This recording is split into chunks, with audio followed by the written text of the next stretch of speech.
In this video, I'm going to show you how to use the Experimenter. The Experimenter in Plexum simulation allows us to compare various scenarios within our simulation model. So if there is a certain type of performance we're trying to impact, we can adjust variables in our simulation and see what the outcomes are. For example, if we decided that we want to change the plant layout, we could test that out within our model and see what the impact might be. If we wanted to adjust the performance of a machine and make it faster, we can adjust that in our scenario and look at what the performance outputs might be. So the first thing that we need to do is open up our Experimenter window. So I'll go to the Statistics tab and hit Experimenter to open up the simulation experiment control. Now, there are basically three phases to build your experiment. So the first is to determine what variables you need to add and create scenarios to compare. The second is to determine what performance measures you're going to compare at the end of the running of the simulation. And then you're going to set up the experiment to run itself. So under scenarios, I'm going to add two variables in this example. And we're going to look at the impact of product mix on our simulation. Now, under variable, I would have to input the code for the variable that I want, which is fairly complicated to do. But Flexum has made it easy by using this little eyedropper button. It's called the sampler. And when I click the sampler, my cursor changes to a eyedropper. And now I'm going to just highlight whatever it is that I want to change. So the first variable I want to change is the product mix.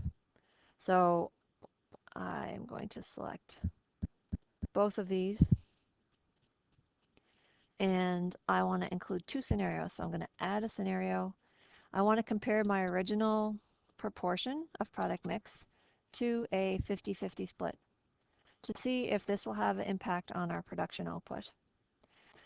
Now, I really didn't need this second variable because in Flexum, if it sees a number in the first row and there's only two rows, it will make sure they add up to 100. So if I change this to 50 in my scenario, it'll automatically update the second row to be 50. Under performance measures, now we need to add whatever it is that we want to look at the end of this experiment. So what are we going to compare? And we said we want to look at production throughput and if it is impacted by product mix. So when I press the plus button, the default is PFM1, Performance Measure 1. That's just the name that Flexum gives it. I want to rename this so it's easier for me to understand what it is. So I'll say a production throughput. And label for y-axis is used later in displaying your options. So I'm just going to say units of production. And then the important part is where are we going to get this performance measure?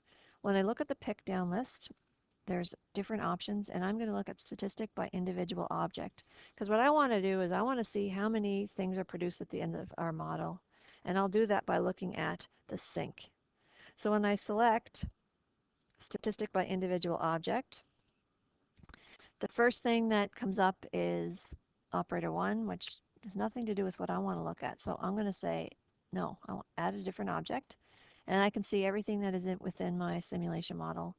I'm going down to sync, and I'm going to select the sync, and I need to find out, well, what part of statistic for sync do I want to look at? And I want to look at how many things go to the sync, or the input. Please note there is no output to a sync because everything has already been terminated at that point. So I'm looking at the input to the sync, and that is what will be tracked when I run my experiment. So third step, going to experiment run.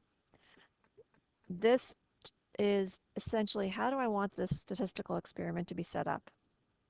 And I was told when I did my training that it's best to run about 10 replications, so I'm going to update that, although I suspect 5 is fine. And I'm going to pick a 40-hour work week.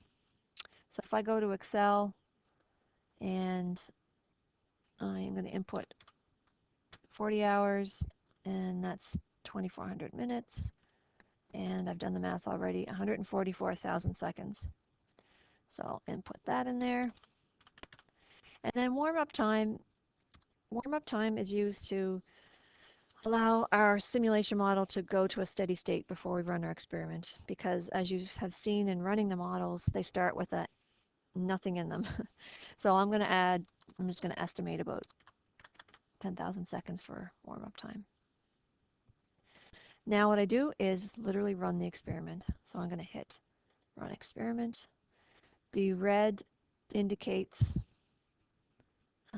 that it's not completed running the model yet. So when these two bars are fully green, then we can view the results because the experiment will have been run.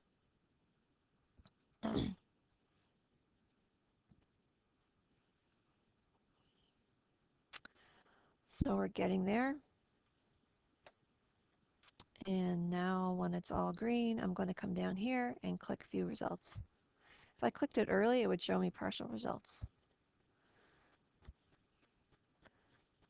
So the performance measure results will show me the very first performance measure I've inputted, production throughput. If I had added more performance measures than one, they would be in a list here, so I could scroll down and adjust this. And replications plot is the first option that's given for display. I could change this to a frequency histogram, a correlation plot, and data summary. So if I go to data summary, this is actually showing that the mean for 75-25 split for production throughput is higher, which is a little bit surprising considering the process time at that mountain bike processor is higher.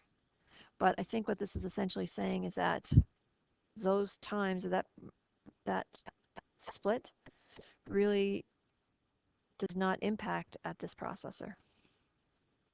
So we'd have to do further investigation to understand why.